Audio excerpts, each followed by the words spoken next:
أعوذ بالله من الشيطان الرجيم. بسم الله الرحمن الرحيم. ألف لام را، تلك آيات الكتاب المبين. إنا أنزلناه قرآنا عربيا لعلكم تعقلون. نحن نقص عليك أحسن القصص بما أوحينا إليك هذا القرآن وإن كنت من قبله لمن الغافلين. إذ قال يوسف لأبيه يا أبت إني رأيت 11 كوكبا والشمس والقمر رأيتهم لي ساجدين. قال يا بني لا تقصص رؤياك على إخوتك فيكيدوا لك كيدا. إن الشيطان للإنسان عدو مبين. وكذلك يجتبيك ربك ويعلمك من تأويل الأحاديث ويتم نعمته عليك وعلى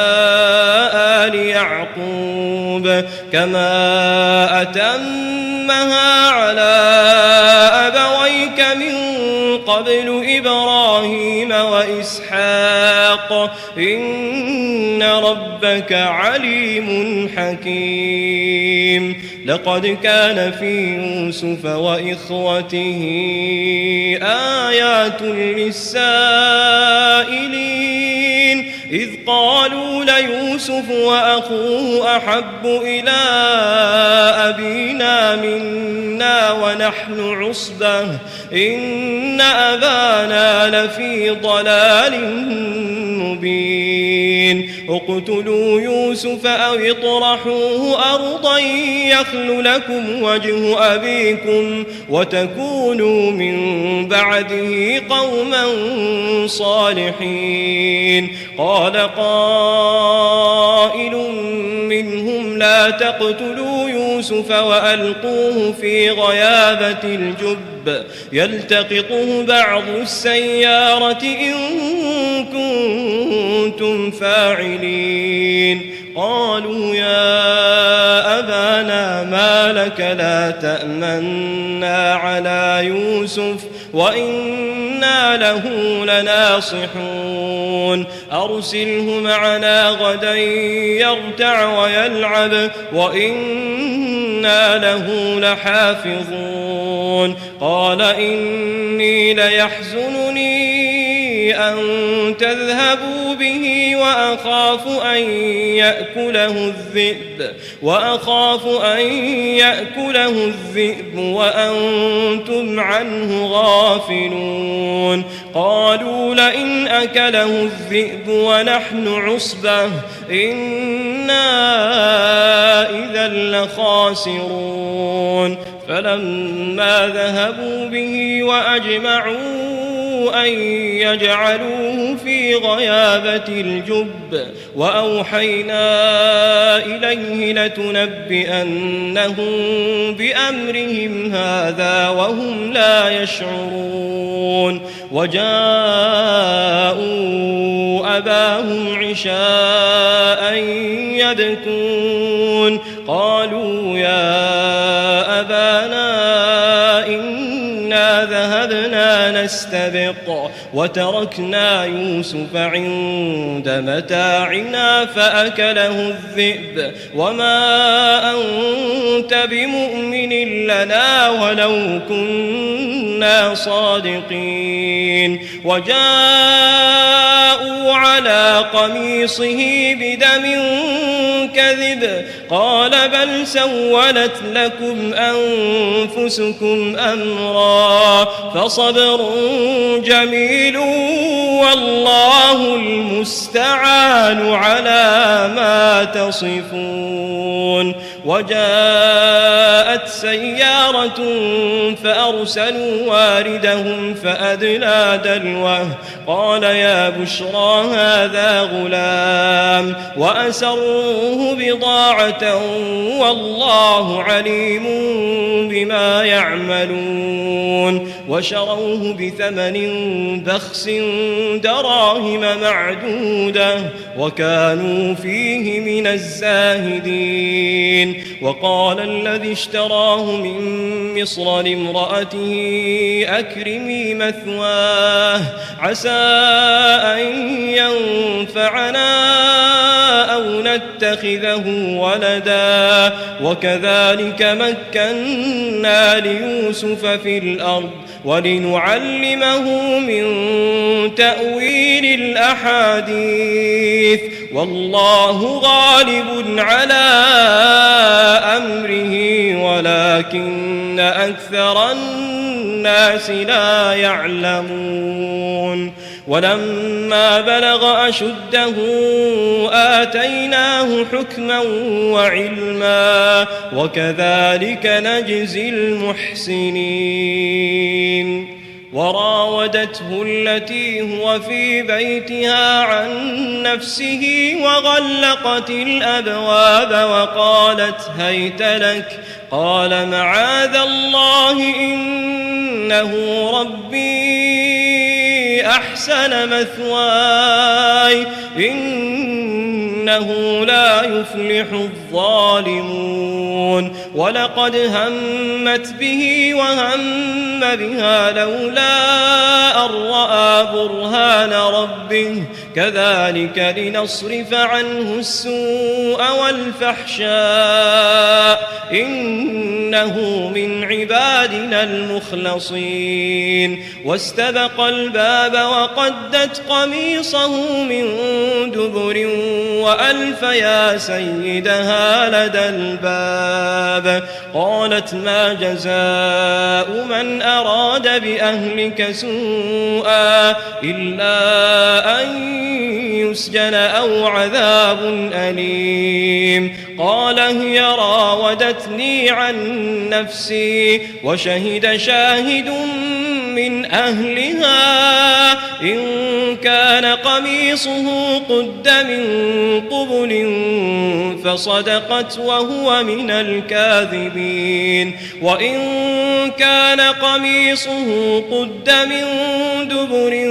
فكذبت وهو من الصادقين فلما رأى قميصه قد من دبر قال إنه من كيدكن إن كيدكن عظيم يوسف أعرض عن هذا واستغفري لذنبك إنك كنت من الخاطئين وقال نسوة في المدينة امرأة العزيز تراود فتاها عن نفسه قد شغفها حبا إنا لنراها في ضلال مبين فلما سمعت بمكرهن أرسلت إليهن وأعتدت لهن متكئا وآتت كل واحدة منهن سكينا وقالت اخرج عليهن فلما رأينه أكبرنه وقطعن أيديهن وقلن حاش لله ما هذا بشرا إن هذا إلا ملك كريم قالت فذلكن الذي لمتنني فيه ولقد راودته عن نفسه فاستعصم ولئن لم يفعل ما آمره ليسجنن وليكون من الصاغرين قال رب السجن أحب إلي مما يدعونني إليه وإلا تصرف عني كيدهن أصب إليهن وأكن من الجاهلين فاستجاب له ربه فصرف عنه كيدهن إنه هو السميع العليم ثم بدا لهم من بعد ما رأوا الآيات ليسجننه حتى حين ودخل معه السجن فتيان قال أحدهما إني أراني أعصر خمرا وقال الآخر إني أراني أحمل فوق رأسي خبزا تأكل الطير منه نبئنا بتأويله إنا نراك من المحسنين قال لا يأتيكما طعام ترزقانه إلا نبأتكما بتأويله قبل أن يأتيكما ذلكما مما علمني ربي إني تركت ملة قوم لا يؤمنون بالله وهم بالآخرة هم كافرون واتبعت ملة آبائي إبراهيم وإسحاق ويعقوب ما كان لنا أن نشرك بالله من شيء ذلك من فضل الله علينا وعلى الناس ولكن أكثر الناس لا يشكرون يا صاحبي السجن أأرباب متفرقون خير أم الله الواحد القهار ما تعبدون من دونه إلا أسماء سميتموها أنتم وآباؤكم ما أنزل الله بها من سلطان إن الحكم إلا لله أمر ألا تعبدوا إلا إياه ذلك الدين القيم ولكن أكثر الناس لا يعلمون يا صاحبي السجن أما أحدكما فيسقي ربه خمرا وأما الآخر فيصلب فتأكل الطير من رأسه قضي الأمر الذي فيه تستفتيان وقال للذي ظن أنه ناج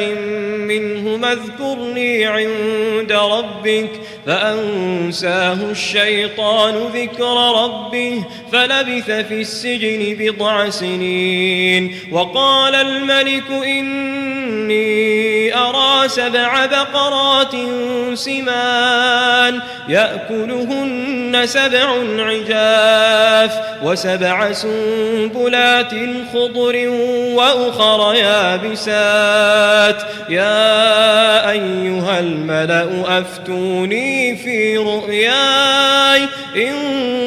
كنتم للرؤيا تعبرون قالوا أضغاث أحلام وما نحن بتأويل الأحلام بعالمين وقال الذي نجا منهما وادكر بعد أمة أنا أنبئكم بتأويله فأرسلون يوسف أيها الصديق أفتنا في 7 بقرات سمان يأكلهن 7 عجاف و7 سنبلات خضر وأخر يابسات لعلي أرجع إلى الناس لعلهم يعلمون قال تزرعون 7 سنين دأبا فما حصدتم فذروه في سنبله إلا قليلا مما مما تأكلون ثم يأتي من بعد ذلك 7 شداد يأكلن ما قدمتم لهن إلا قليلا مما تحصنون ثم يأتي من بعد ذلك عام فيه يغاث الناس وفيه يعصرون وقال الملك ائتوني به فلما جاءه الرسول قال ارجع إلى ربك فاسأله ما بال النسوة اللاتي قطعن أيديهن إن ربي بكيدهن عليم قال ما خطبكن إذ راوتن يوسف عن نفسه قلن حاش لله ما علمنا عليه من سوء قالت امرأة العزيز الآن حصحص الحق أنا راودته عن نفسه وإنه لمن الصادقين ذلك ليعلم أني لم أخنه بالغيب وأن الله لا يهدي كيد الخائنين وما أبرئ نفسي إن النفس لأمارة بالسوء إن النفس لأمارة بالسوء إلا ما رحم ربي إن ربي غفور رحيم وقال الملك ائتوني به أستخلصه لنفسي فلما كلمه قال إنك اليوم لدينا مكين أمين قال اجعلني على خزائن الأرض إني حفيظ عليم وكذلك مكنا ليوسف في الأرض يتبوأ منها حيث يشاء نصيب برحمتنا من نشاء ولا نضيع أجر المحسنين ولأجر الآخرة خير للذين آمنوا وكانوا يتقون وجاء إخوة يوسف فدخلوا عليه فعرفهم وهم له منكرون ولما جهزهم بجهازهم قال ائتوني بأخ لكم من أبيكم ألا ترون أني أوفي الكيل وأنا خير المنزلين فإن لم تأتوني به فلا كيل لكم عندي ولا تقربون قالوا سنراود عنه أباه وإنا لفاعلون وقال لفتيانه جعلوا بضاعتهم في رحالهم لعلهم يعرفونها إذا انقلبوا إلى أهلهم لعلهم يرجعون فلما رجعوا إلى أبيهم قالوا يا أبانا منع منا الكيل فأرسل معنا أخانا نكتل وإنا له لحافظون قال هل آمنكم عليه إلا كما أمنتكم على أخيه من قبل فالله خير حافظا وهو أرحم الراحمين ولما فتحوا متاعهم وجدوا بضاعتهم ردت إليهم قالوا يا أبانا ما نبغي هذه بضاعتنا ردت إلينا ونمير أهلنا ونحفظ أخانا ونزداد كيل بعير ذلك كيل يسير. قال لن أرسله معكم حتى تؤتون موثقا من الله لتأتونني به إلا أن يحاط بكم. فلما آتوه موثقهم قال الله على ما نقول وكيل. وقال يا بني لا تدخلوا من باب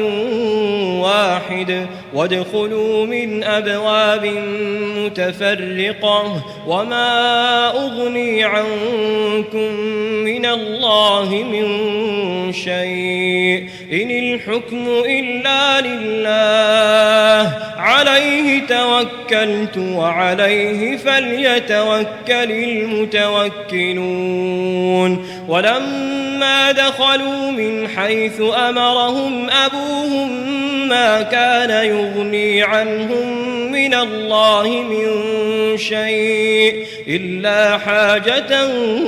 في نفس يعقوب قضاها وإنه لذو علم لما علمناه ولكن أكثر الناس لا يعلمون. ولما دخلوا على يوسف آوى إليه أخاه قال إني أنا أخوك فلا تبتئس بما كانوا يعملون. فلما جهزهم بجهازهم جعل السقاية في رحل أخيه ثم أذن مؤذن أيتها العير إنكم لسارقون. قالوا وأقبلوا عليهم ماذا تفقدون؟ قالوا نفقد صواع الملك ولمن جاء به حمل بعير وأنا به زعيم. قالوا تالله لقد علمتم ما جئنا لنفسد في الأرض وما كنا سارقين. قالوا فما جزاؤه إن كنتم كاذبين؟ قالوا جزاؤه من وجد في رحله فهو جزاؤه كذلك نجزي الظالمين. فبدأ بأوعيتهم قبل وعاء أخيه ثم استخرجها من وعاء أخيه كذلك كدنا ليوسف ما كان ليأخذ أخاه في دين الملك إلا أن يشاء الله نرفع درجات من نشاء وفوق كل ذي علم عليم. قالوا إن يسرق فقد سرق أخ له من قبل فأسرها يوسف في نفسه ولم يبدها لهم. قال أنتم شر مكانا والله أعلم بما تصفون. قالوا يا أيها العزيز إن له أبا شيخا كبيرا فخذ أحدنا مكانه إنا نراك من المحسنين. قال معاذ الله أن نأخذ إلا من وجدنا متاعنا عنده إنا إذا لظالمون. فلما استيئسوا منه خلصوا نجيا. قال كبيرهم ألم تعلموا أن أباكم قد أخذ عليكم موثقا من الله ومن قبل ما فرطتم في يوسف فلن أبرح الأرض حتى يأذن لي أبي أو يحكم الله لي وهو خير الحاكمين. ارجعوا إلى أبيكم فقولوا يا أبانا إن ابنك سرق وما شهدنا إلا بما علمنا وما كنا للغيب حافظين واسأل القرية التي كنا فيها والعير التي أقبلنا فيها وإنا لصادقون قال بل سولت لكم أنفسكم أمرا فصبر جميل عسى الله أن يأتيني بهم جميعا إنه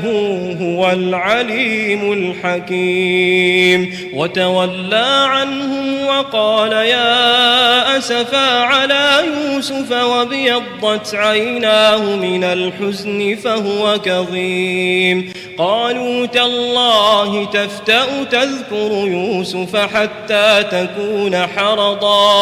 حتى تكون حرضا أو تكون من الهالكين قال إنما أشكو بثي وحزني إلى الله وأعلم من الله ما لا تعلمون يا بني اذهبوا فتحسسوا من يوسف وأخيه ولا تيأسوا من روح الله إنه لا ييأس من روح الله إلا القوم الكافرون فلما دخلوا عليه قالوا يا أيها العزيز مسنا وأهلنا الضر وجئنا ببضاعة مزجاة فأوف لنا الكيل وتصدق علينا إن الله يجزي المتصدقين قال هل علمتم ما فعلتم بيوسف وأخيه إذ أنتم جاهلون قالوا أئنك لأنت يوسف قال أنا يوسف وهذا أخي قد من الله علينا إنه من يتق ويصبر فإن الله لا يضيع أجر المحسنين قالوا تالله لقد آثرك الله علينا وإن كنا لخاطئين قال لا تثريب عليكم اليوم يغفر الله لكم وهو أرحم الراحمين اذهبوا بقميصي هذا فألقوه على وجه أبي يأت بصيرا وأتوني بأهلكم أجمعين ولما فصلت العير قال أبوهم إني لأجد ريح يوسف لولا أن تفندون قالوا تالله إنك لفي ضلالك القديم فلما أن جاء البشير ألقاه على وجهه فارتد بصيرا قال ألم أقل لكم إني أعلم من الله ما لا تعلمون قالوا يا أبانا استغفر لنا ذنوبنا إنا كنا خاطئين قال سوف أستغفر لكم ربي إنه هو الغفور الرحيم فلما دخلوا على يوسف آوى إليه أبويه وقال ادخلوا مصر إن شاء الله آمنين ورفع أبويه على العرش وخروا له سجدا وقال يا أبت هذا تأويل رؤياي من قبل قد جعلها ربي حقا وقد أحسن بي إذ أخرجني من السجن وجاء بكم من البدو من بعد أن نزغ الشيطان بيني وبين إخوتي إن ربي لطيف لما يشاء إنه هو العليم الحكيم رب قد آتيتني من الملك وعلمتني من تأويل الأحاديث فاطر السماوات والأرض أنت ولي في الدنيا والآخرة توفني مسلما وألحقني بالصالحين ذلك من أنباء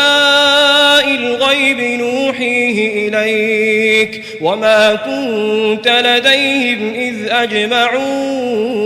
أمرهم وهم يمكرون وما أكثر الناس ولو حرصت بمؤمنين وما تسألهم عليه من أجر إن هو إلا ذكر للعالمين وكأي